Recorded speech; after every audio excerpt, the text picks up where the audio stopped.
सरकारी उच्च प्राथमिक विद्यालय बिसिमुंडा ठारे वार्षिक उत्सव अनुष्ठित। आज सरकारी उच्च प्राथमिक विद्यालय बिसिमुंडा ठारे वार्षिक उत्सव महासमारोह अनुष्ठित हो जाइछि। विद्यालय प्रधान शिक्षक श्री रमेश मिहिर सभापतित्व में सभा कार्य अनुष्ठित होइतिला।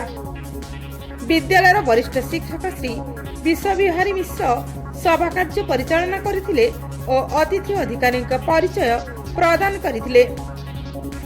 आज कार्यक्रम में सोनपुर ब्लॉक गोष्ठी उन्नयन अधिकारी श्रीयुक्त प्रतीक मुख्य अतिथि भाव जोगदे।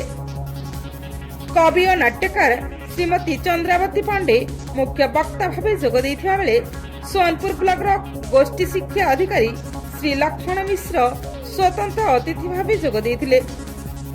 अतिरिक्त गोष्ठी शिक्षा अधिकारी श्री कृष्णचंद्र पंडा सम्मानित अतिथि भाव जोगदे। परिचालना कमिटीर सभापति और अन्य सदस्यगण उपस्थित थिले। अन्य अतिथि मानक मध्य सरकारी उच्च प्राथमिक विद्यालय प्रधान शिक्षक श्री लोकनाथ दास जोगदे। विद्यालय छात्र छात्री मानक द्वारा स्वागत संगीत परिवेषण करा जायतिला। विद्यालय प्रधान शिक्षक श्री रमेश मिहिर वार्षिक विवरणी पठन करथिले। समस्त अतिथि अधिकारी माने निज निजर अभिभाषण प्रदान करथिले। अतिथि मानक द्वारा छात्र छात्री मानकु पुरस्कार प्रदान करा जायतिला। तापरे छात्र छात्री माने सांस्कृतिक कार्यक्रम परिवेषण करथिले।